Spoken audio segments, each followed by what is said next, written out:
Tribuners, selamat sore Medan. Ketemu lagi dengan aku Ica Dan aku Joy. Jadi selamat sore Medan. Seperti biasa kita sudah punya beberapa berita yang siap dibagikan untuk Tribuners hari sekalian mengisi sore harinya kalian. Benar sekali Tribuners ya, kita akan membawakan 3 berita menarik ya Risha yang Iya, paling tentunya. banyak dibaca oleh Tribuners. Sambil nonton bolehlah di tap-tap layar. Betul sekali. Sama kalau ada yang mau ditanyain, tanyain aja, nanti ada reporter kita di lapangan yang siap untuk menjawab Tribuners sekalian. Nah, langsung aja nih ya, di berita pertama itu ada ledakan dahsyat Joy terjadi di kawasan Jalan Sisingamangaraja di Medan Kota. Menurut Kepala Lingkungan Andu Kepling 7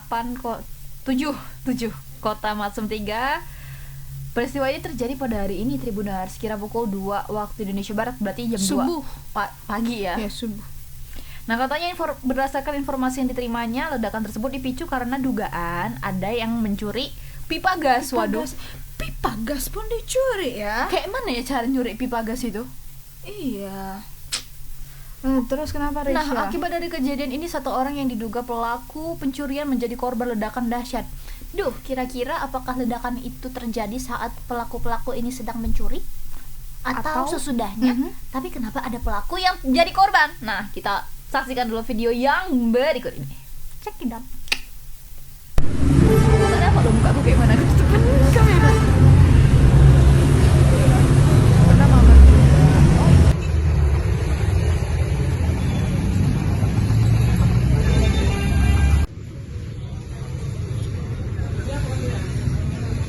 Ini deh, boleh ada.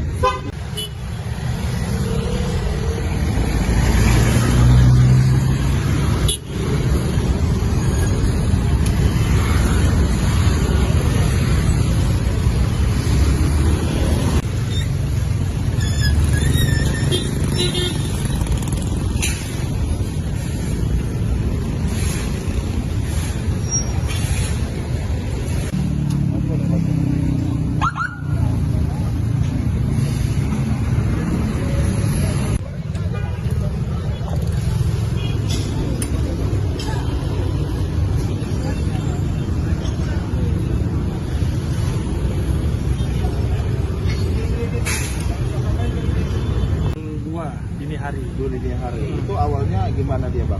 Nah, diduga untuk dari masyarakat setempat ini ada maling lah, itu maling coba memotong kabel yang di bawah tanah itu. Kabel atau pipa? Nah, kalau itu pipa gas. Oh, gas PGN ya? Iya, gas PGN. Nah, Jadi jam 2 itu terjadi ledakan, sebelumnya itu ada kebocoran gas. setelah diketika pas dipotong itu nggak ada kebocoran, dipotongnya kan bocoran nih, bocoran. Mungkin kena bercik api. Apakah diduga dia merokok atau hidup najis? Ada di situ dia. Hanya melakukan pengecekan bersama tim gegana.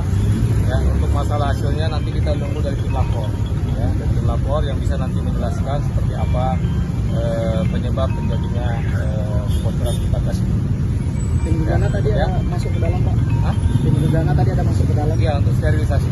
Ya, Jadi sudah dipastikan ini dari pipa gas ini? ya, laporan awal pipa gas, tapi untuk memastikan lagi tim lapor lah yang lebih memastikan setelah melakukan pengecekan di dalam. Korban jiwa Pak? Sementara baru satu, ya, namanya seorang gelandangan. Luka bakar? Ya. Meninggal Ya. dunia atau gimana bang? Hah? Meninggal dunia atau luka luka? Enggak, masih luka bakar. Dia masih dirawat, ya. Ada berapa saksi yang kita periksa hari ini? Ini saksi belum periksa, masih tadi pagi polsek kita sudah menyampaikan ada 3 atau 4 saksi, ya. Kalau terbukti dari PGN sendiri, pihak PGN akan diperiksa Pak? Nanti kita dalami, ya. Karena masih baru dan ini juga ada teman-teman dari Gegana sampai dari lapor nanti akan bisa melihat secara ini, nanti kita akan rilis lagi. Sudah ada koordinasi dengan PDN?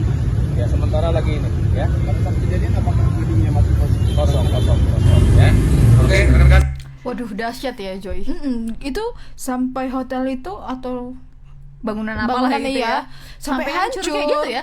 Sebenarnya aku juga nggak tahu sih pribadi kayak mana pipa gas itu apa, terus dia letaknya di mana. Nah, untuk menjawab pertanyaan-pertanyaan itu kita sudah terhubung bersama reporter kita di lapangan Tribuners, ada Bang Alfiansyah. Halo Bang Alfiansyah, selamat sore. Selamat sore Bang Alfiansyah.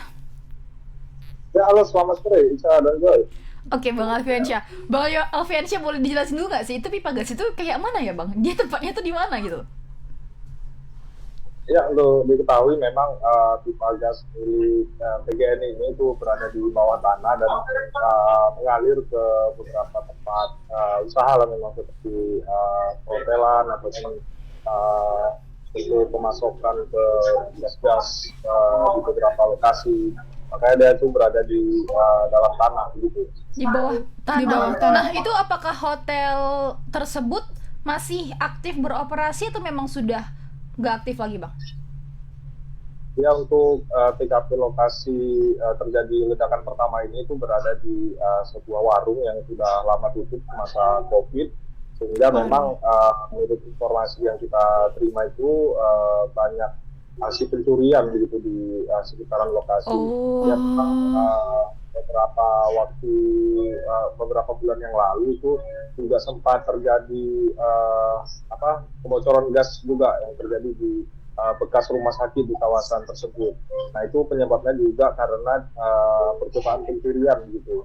Pipanya ini dipotong oleh pelaku untuk diambil, namun karena gasnya itu masih mengalir sehingga terjadilah kebocoran. Dan terjadi seperti tadi malam juga seperti itu menurut pengakuan dari sejumlah warga dan juga kepala lingkungan. Memang ledakan itu dipicu karena adanya aksi percobaan pencurian dari pelaku menggergaji besi pipa gas tersebut hingga akhirnya gas tersebut meledak, hingga menyebabkan tadi pantauan kita di lokasi itu ada sekitar 6 bangunan yang terdampak parah begitu di bagian samping rumah makan ini dan juga depannya itu kebetulan ada hotel. Itu habis kena ledakan gitu, kaca-kacanya itu tampak pecah gitu. Baik Bang, itu kan ada hotel. Apakah ada pengunjung yang Sedang menginap bahkan atau sampai terluka akibat ledakan tersebut? Ya, sejauh ini memang menurut laporan dari pihak polisian dan juga testing tadi, untuk korban itu masih 1 orang dan tidak ada, sejauh ini datanya itu belum bertambah apakah ada korban lagi atau tidak, namun hanya 1 orang ini saja. Itu pun isinya masih simpang siur. Ada yang mengatakan bahwasanya yang kena bakar ini atau kena ledakan ini merupakan pelaku. Oke, berarti masih simpang siur ya, Bang? Iya, dugaannya itu ada yang mengatakan bahwa saya ini pelaku yang mencoba maling pipa gas. Namun ada informasi lain itu menyebutkan pada saat malam itu karena si korban ini merupakan gelandangan, dia ini memang sering tidur di depan rumah, di teras rumah makan yang meledak ini. Gitu. Oke, nah itu kan kejadiannya jam 2 pagi ya, Bang. Nah, apakah pada saat itu juga pelaku ini melakukan aksinya? Abang ada dapat informasi nggak? Iya, memang aksinya itu menurut cerita-cerita warga di sana, awalnya pelaku datang itu langsung menggergaji pipa tersebut, namun karena dia mendengar ada suara gas begitu, informasinya si pelaku ini melarikan diri sehingga gas itu terus keluar hingga menyebabkan ledakan. Oh iya, tapi kita juga nggak bisa langsung percaya aja ya sama pemicu terjadi ledakan ini, Bang. Apakah karena ada api mungkin, atau memang gas itu meledak karena bocor seperti itu? Ya, itu pun masih simpang siur ya. Tadi polisi juga sudah menertibkan di Gegana Brimopolda Sumut untuk memastikan apa sebenarnya penyebab pipa gas itu meledak. Karena masih isu yang beredar itu katanya ada yang katakan bahwasanya pelaku pada saat mencuri pipa itu dalam keadaan sedang merokok begitu. Namun itu belum bisa dipastikan karena kita masih menunggu tim dari Gegana yang nantinya akan menyerahkan hasil pemeriksaan di lokasi itu ke lapor Polda Sumatera Utara begitu, agar bisa menjelaskan apa penyebab sebenarnya bisa terjadi ledakan dahsyat itu. Baik, Bang. Dengan ini, Bang, korban yang terkena ledakan tersebut bagaimana kondisinya saat ini, Bang? Ya, kondisinya itu memang menurut informasi tapi belum sempat melihat langsung gitu. Namun informasinya itu dia mengalami luka bakar cukup parah ya si korban ini, sehingga sampai saat ini masih dilakukan perawatan di rumah sakit. Baik, berarti tidak bisa dimintai keterangan ya. bisa Belum dimintai bisa. keterangan. Oke, nah apakah sejauh ini polisi sudah ada mengamankan para pelaku, Bang? Ya, untuk pelaku sendiri belum ada diamankan karena polisi masih melakukan penyelidikan, dan tadi pagi itu ada sekitar 3 sampai 4 orang Periksa. dari keterangan gitu sebagai saksi agar bisa mengetahui duduk perkara kasus ledakan tersebut. Berapa jumlah bangunan yang terdampak, Bang, akibat ledakan gas ini? Gas.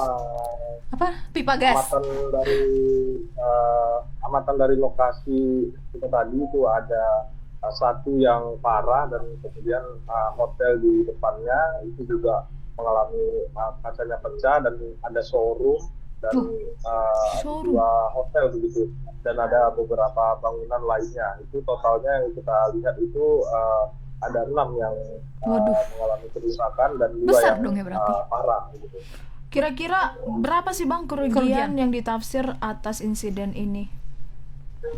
Ya, untuk kerugian sendiri belum bisa ditafsir, namun dugaan kita tuh miliaran rupiah ya, karena melihat kondisi yang cukup parah ya ledakan tersebut. Tadi juga ada warga awal mula tadi datang nanya ke warga kenapa bisa terjadi ledakan. Warga sempat bilang itu rudal dari Israel. Rudal. Oke. Terbawa Jauh ya. rudal tadi ya. Baik, Bang, berarti untuk sejauh ini sampai sekarang itu belum ada yang bisa dimintai pertanggungjawaban ya atas kerusakan 6 bangunan yang kerusakannya juga nggak tanggung-tanggung loh itu kayak gitu. Belum Hotel. ada yang bisa, siapa nih mau Warung, minta tanggung ya. jawab ke siapa nih gitu. Belum ada ya, Bang? Ya, kita tunggu saja hasil penyelidikan dari pihak polisian, apakah nanti apakah ada tersangka dalam kasus ini. Kita tunggu saja nanti perkembangannya dari pihak polisian setelah melakukan penyelidikan, dan juga setelah keluarnya hasil laboratorium dari Polres Sumatera Utara. Baik Bang. Bang, sedikit flashback ya kita mengenai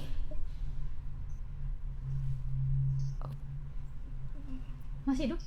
Oh, sorry Tribuners. Nah, masih bisa terhubung ke Bang Alfiansyah. Halo, Bang. Oke. Bang Alfiansyah, boleh dijelaskan bagaimana updatean kasus dari kadaver Bang?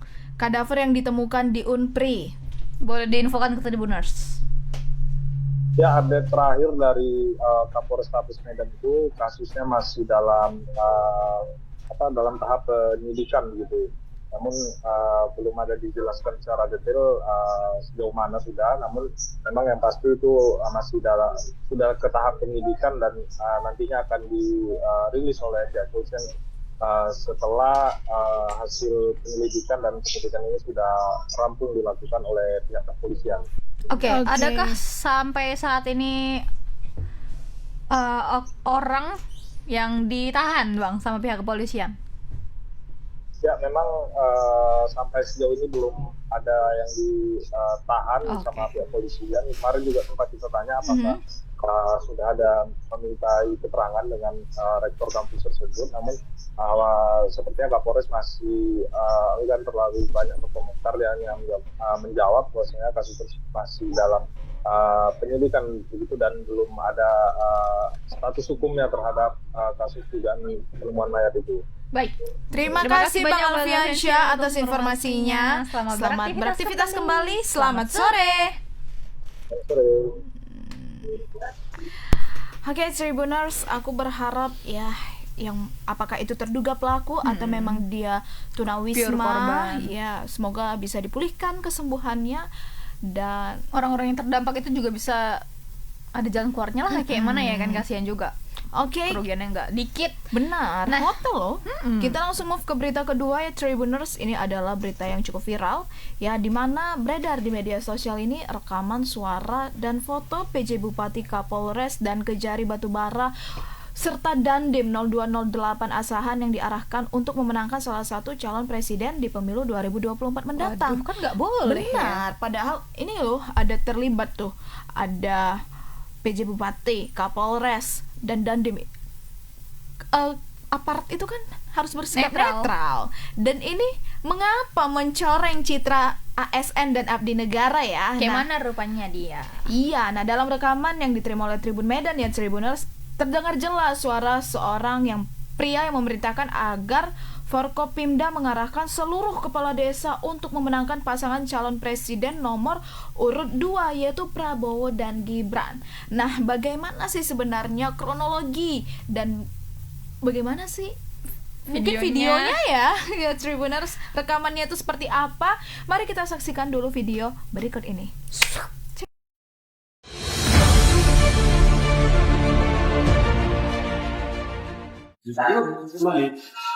Jangan karena korlap aja lah. Sama kawan-kawan yang udah menyampaikan. Menyambung. Iya, per kecamatan aja tuh. Ya, tambah-tambah lah. Jadi untuk kepala desa, ini langsung aja kita diarahkan ke 02. Itu dulu yang pertama. Tidak ada cerita lain, tidak ada cerita alasan apapun, menangkan 02 di desa masing-masing. Nah, terkait masalah peluru itu masih diupayakan dengan PJ supaya sebelum Pilpres keluar dengan catatan 100.000 dikeluarkan uang dari situ. Nah, dari dana desa itu 50 untuk dikirim ke sana untuk mereka penggunaan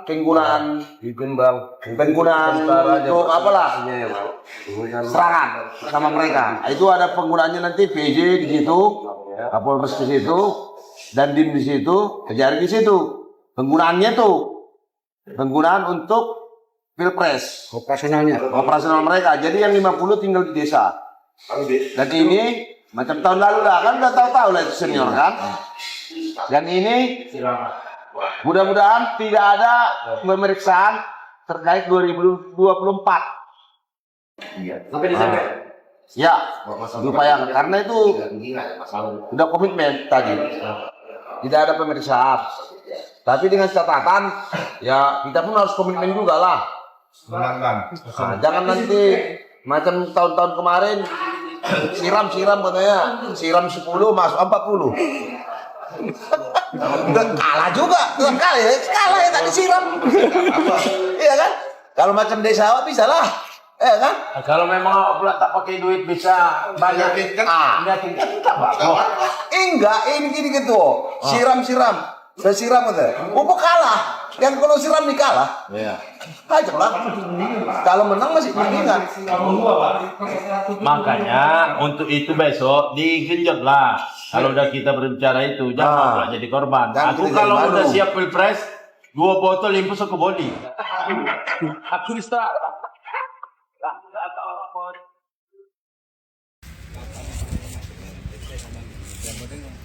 Komunikasi, koordinasi sama kita untuk mengamankan ini.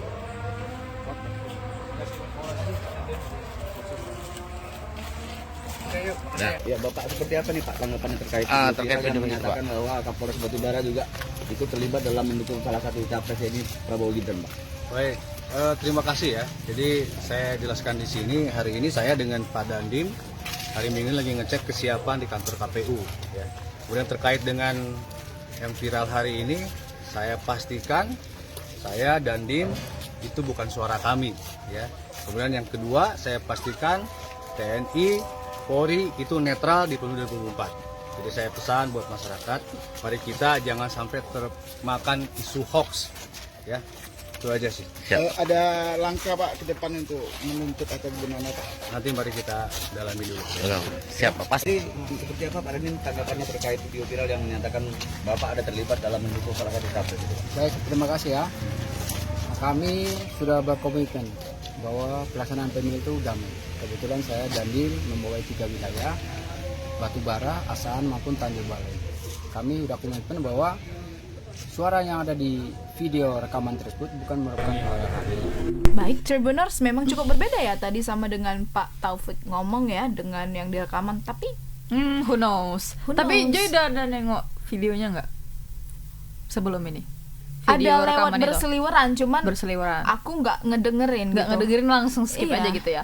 Tapi kayak memang berarti itu udah nyampe ke aku, udah nyampe ke Joy ya.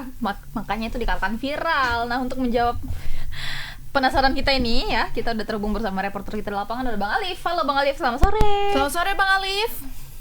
Nah, selamat sore Kak Joy, selamat sore Kak Ica, selamat sore Medan. Rame banget itu Bang, gimana Bang? Ya, saat ini saya berada di depan kantor Badan Pengawasan Pemilu Kabupaten Batubara, di mana saat ini Forkopimda yang disebutkan dalam video tersebut sedang berkumpul untuk memberikan klarifikasi terkait video viral tersebut, gitu Kak. Baik. Oke Bang, nah boleh dijelasin dulu nggak Bang, sejauh ini apa sih intisari dari percakapan yang beredar di media sosial yang viral ini Bang? Ya, di media sosial tersebut viral sebuah rekaman suara di mana diduga mengarah kepada Forkopimda Batubara ya, di mana saat itu mengarahkan dana desa atau juga kepala desa untuk memenangkan salah satu paslon presiden nomor urut 2. Nah, namun saat saya konfirmasi ke Kapolres, Kodim dan juga Kajari, mereka menampik terkait hal tersebut. Bahkan sampai saat ini pihak Forkopimda sudah melaporkan kejadian tersebut karena menurut mereka itulah sebuah video hoax gitu. Baik Bang, itu dari mana awalnya tersebar video tersebut, rekaman suara tersebut? Gimana Kak, boleh diulang Kak? Bagaimana awal mula tersebarnya rekaman suara tersebut ke media sosial Bang? Ya, rekaman tersebut nggak tahu ya siapa saat ini pemiliknya, siapa yang menyebarkan. Namun video tersebut viral di TikTok ya kalau nggak salah. Kemudian mulai bertebaran di Kabupaten Batubara. Nah, yang lebih parahnya lagi memang di situ mencantumkan foto Forkopimda, ada PJ Bupati dan Dim Asahan, Kapolres Batubara dan juga Kajari Batubara gitu Kak. Jadi yang bikin rame ini bukan karena rekamannya juga ya, karena ada foto mereka itu. Ya. Padahal belum tentu jelas juga itu suara mereka. Terkait suara-suara yang ada dalam video tersebut itu bukan milik suara mereka Kak. Karena saat ini juga Bawaslu sendiri tadi saya sempat konfirmasi, mereka sudah mengambil sampel atau rekaman suara dari keempat Forkopimda tersebut Kak. Bagus. Ini siapa lah nih yang bisa-bisanya kalaupun itu bohongan ya Bang. Nah tapi ada tergambar nggak Bang, ini para pejabat ini di rekaman itu ya, kalau memang benar adanya, itu dalam forum apa mereka berbicara gitu Bang? Ya, pihak Forkopimda sendiri menampik adanya rapat ataupun berkumpul untuk membahas terkait pemenangan 02. Nah, sampai saat ini dari mulai Januari hingga sekarang bahkan Forkopimda belum ada melakukan rapat koordinasi terkait hal yang emergensi seperti hal ini gitu Kak. Nah, sampai saat ini kita belum tahu ini bagaimana, dari mana, dan juga siapa penyebarnya gitu Kak. Baik, terima kasih. Masih menunggu klarifikasi juga ya Bang ya? Ini kan mau dicari tahu nih, udah di situ iya, Bang Alif. Bang Alif. Oke Bang Alif, terima kasih banyak, kami sangat menunggu update informasinya. Selamat bertugas kembali. Selamat sore. Selamat sore. Selamat sore. Ini memang kayak, aduh ini tuh kayak gini-gini tuh rentan kali terjadi di tahun-tahun pemilu ya Joy. Jadi kayak ini bukan kali pertama. Dulu aku ingat kali tahun 2019 ya. 2019 itu ada yang nyebar video, bukan nyebar sih, maksudnya kayak lewat aja di beranda aku itu video orang lagi berjejer nih kayak orang-orang biasa gitu. Terus lagi duduk terus baris gitu ya kan. Baris berapa kolom, apa sih, berapa barisan gitu, kolom bah. Terus ada yang ngasih duit gitu. Oh iya, ngasih duit gitu kan lagi jalan. Terus ada yang kami saya bilang gini kayak, nih apa tuh dapat siraman, dapat uang dari mirip-mirip dong kata-katanya. Dari Pak Jokowi. Beliau ngakunya. Ini serius ada Tribuners, tapi aku udah nggak ada. Karena itu kan viralnya pas 2019 ya, pas lagi tahun-tahun pemilu gitu. Jadi kayak itu tuh menurut aku pribadi tuh ketara kali bohongnya loh, ketara kali hoaxnya. Kayak nggak mungkin lah kau terang-terangan membuka aibmu di lokasi kejadian saat kau melakukan hal-hal kecurangan gitu loh. Disebarkan pula lagi. Nah sama kayak ini Tribuners, ini suara siapa juga belum tentu suara dari bapak-bapak pejabat itu ya. Jadi jangan langsung aja dipasang fotonya di situ. Kena lo nanti kamu. UU ITE. UU ITE itu nggak main-main loh. Jadi kayak aduh, boleh kita mendukung 1, 2, 3 ya kan, tapi jangan sampai kita tuh membuat apa ya, kekeliruan gitu. Flashback mengenai UU ITE yang terbaru, Tribuners mungkin pada tahu yang pengancaman terhadap Capres nomor 1 Pak Anies. Pak Anies iya, itu juga udah kayak kena loh. Itu udah sampai dibawa dia iya. Tahu ancamannya berapa? 750 juta dan 4 tahun penjara. Tuh bukan main-main kan. Janganlah sampai kita gara-gara keisengan jari ini ya, pengen nyari sensasi, pengen rame kontennya dengan cara-cara yang kayak gitu. Jangan sampai itu merugikan diri sendiri ya Tribuners ya. Nah teman ini masih yang di berita terakhir kita Joy tentang pemilu juga nih. Oke, Cawapres apa tuh, nomor urut 3 Mahfud MD kayak yang tadi Joy bilang, Mahfud dia MD, ke iya. Sumut kan dia nih ke Langkat. Babu Salam Besilam. Nah ada hal yang menarik tapi nih Joy dan Tribuners, saat Mahfud MD ini baru aja turun dari mobilnya, ia diteriaki oleh salah seorang warga yang memanggilnya dengan kata Amin. Salah. Pak Amin, Pak, selamat datang. Salah. Ini Ganjar Mahfud apa ya? Ganjar Mahfud Nggak ada ya tahu, kayaknya. iya. Sama kayak Prabowo Gibran juga gemoy. Mungkin bisa dibilang gemoy ya kalau Ganjar Mahfud nggak ada ya? Iya. Belum ada apa ya? Belum ada panggilan Atau unik ada mungkin ya, Tribuners? Atau ada, kita juga nggak tahu ya. Kalau ada komen di bawah. Nah, baru di video itu ada juga yang ini ketawa lah orang itu kan. Baru salah sebut ibu itu kata seorang pria. Nah, sedangkan itu kedatangan Mahfud MD beserta rombongan disambut langsung oleh Syekh Zikmal Fuad Mursyid. Nah, amatan wartawan Tribun Medan, Mahfud dan Syekh Zikmal ini tampak begitu hangat berbincang-bincang. Terdengar antara percakapan itu Mahfud bertanya asal muasal Tuan Guru Babu Salam Besilam. Ya biasa lah ya kan. Nah tak hanya itu, Mahfud pun bertanya soal seputaran kegiatan yang ada di Tuan Guru Babu Salam Besilam. Lebih kurang 30 menit telah berbincang, Mahfud pun beranjak dari lokasi Tuan Guru Babu Salam Besilam menuju ke Pangkalan Brandan bersilaturahmi dengan tokoh agama dan masyarakat. Namun sebelum benar-benar meninggalkan lokasi, Mahfud menyempatkan singgah ke makam Syekh Abdul Wahab Rokan. Betul sekali. Oke Tribuners, bagaimana sih Pak Mahfud dipanggil Amin ya? Kita saksikan video berikut ini. Cek.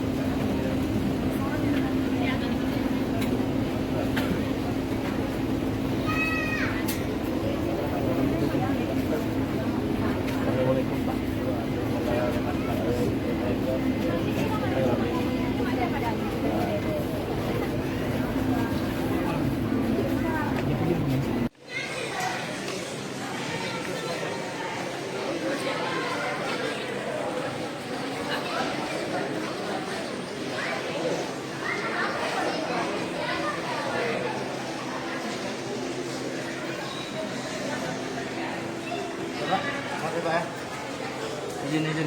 Ya, tutup aja, Pak. Izin.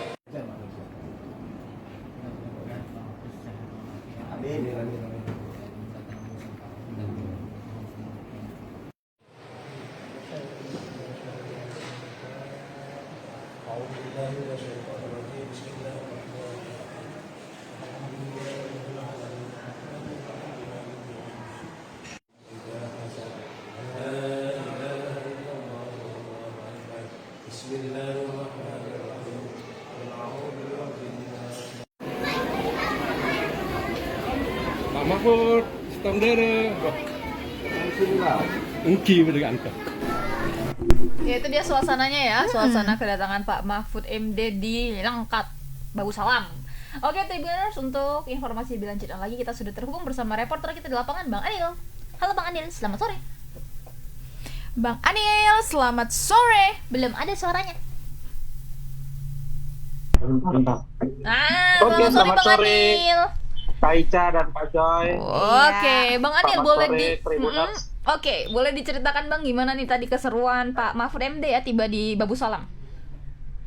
Baik, jadi memang kunjungan Pak Mahfud MD yang merupakan calon wakil presiden juga ya dari nomor urut 3 itu melakukan kunjungannya di Sumatera Utara atau kampanye ya di Sumatera Utara. Jadi usai dia melakukan beberapa kegiatan di Kota Medan dan dia berangkat ke Kabupaten Langkat. Jadi salah satunya itu tujuannya yaitu mengunjungi Tuan Guru Babu Salam Besilam yang berada di Kecamatan Padang Tualang, Kabupaten Langkat, Sumatera Utara. Jadi tadi ia beserta rombongan pun tiba sekitar hampir pukul 2 siang ya, 2 siang tadi. Dan memang cukup menarik ya. Biasanya kan masyarakat itu memang selalu ada teriakan ketika melihat ada seorang pejabat yang tiba di lokasinya kan gitu. Namun ada teriakan yang cukup unik karena sempat salah sebut gitu. Harusnya Pak Mahfud cuman disebut Amin gitu. Amin. Jadi memang kita mengingat beberapa waktu yang lalu memang di Bagus Salam Besilam juga itu baru dihadiri ya oleh salah satu cawapres juga berasal dari nomor urut 1 yaitu Muhaimin Iskandar. Mungkin dia belum move on kali ya Bang ya? Ya, jadi mungkin beliau masih belum bisa membedakan yang mana Muhaimin, yang mana Mahfud seperti itu. Jadi ia menyebutkannya Mahfud dan Sonta itu membuat beberapa orang yang berada di lokasi sempat mengundang gelak tawa seperti itu. Namun seperti sudah disampaikan tadi, memang ini Pak Mahfud sendiri langsung disambut oleh Tuan Guru Besilam ya. Bagus Salam Besilam yaitu Syekh Zikmal Fuad Mursyid. Memang tampak tadi keduanya itu saling berbincang karena memang ini merupakan tujuan pertama sebenarnya Pak Mahfud selama ke Sumatera Utara. Jadi ke Besilam ini baru pertama kali seperti itu. Jadi ia sempat bertanya-tanya seputaran tentang Bagus Salam Besilam. Dan sempat bertanya beberapa kegiatan-kegiatan yang ada di Bagus Salam Besilam. Namun setelah itu ia beranjak ke salah satu pendiri ya, itu makam Syekh Abdul Wahab Rokan yang melakukan doa di situ didampingi beberapa orang dari Tuan Guru Bagus Salam Besilam seperti itu Kak Ica dan Kak Joy. Baik apa saja nih Bang agenda ataupun atraksi apa sih namanya interaksi antara Pak Mahfud dengan warga-warga sekitar. Baik, jadi memang untuk warga sendiri kalau antusiasnya kita bilang kurang ya, beda dengan beberapa cawapres ataupun capres yang sebelumnya kayaknya agak senyap tadi ya Bang ya. Bagaimana Kak? Agak senyap tadi, nggak riuh kayak gitu. Tidak terlalu ramai yang pada umumnya ya Kak, seperti yang udah beberapa kali kita beritakan terkait kedatangannya Anies Baswedan, Ganjar. Bahkan Ganjar waktu pertama kali datang ke Bagus Salam Besilam ini cukup ramai masyarakat yang hadir gitu. Iya, jadi tadi memang tidak terlalu ramai, namun tidak terlalu banyak interaksi sih Pak Mahfud saat mengunjungi Bagus Salam Besilam. Ia cepat gitu, sigap, jadi tidak terlalu lama untuk berinteraksi dengan masyarakat seperti itu. Dan agendanya memang dilangkat setelah dari Bagus Salam Besilam, Pak Mahfud itu melakukan kunjungan atau silaturahmi dengan tokoh masyarakat atau tokoh agama itu di Pangkalan Berandan, dan setelah itu akan balik ke Jakarta. Seperti itu Kak Ica dan Kak Joy. Baik Bang Anil, terima kasih atas informasinya cukup lengkap dan detail. Selamat beraktivitas kembali Bang. Selamat sore. Siap. Selamat sore Kak Ica dan Kak Joy. Selamat sore Tribuners. Ya ternyata benar ya, nggak serius itu dari paparan Bang Anil. Mungkin yang buat riuh itu karena Amin. Oke Tribuners, itu dia 3 berita menarik hari ini yang telah kita suguhkan kepada Tribuners. Kalian untuk informasi lebih lanjutnya lagi bisa ke media sosial kita di bawah ini, atau singgah ke portal kita ada di www.medan.tribunnews.com, atau bisa download aplikasi Tribun X di App Store maupun Play Store. Aku Risha dan aku Joy beserta aku yang bertugas undur diri. Bye Tribuners, selamat sore Medan. Love.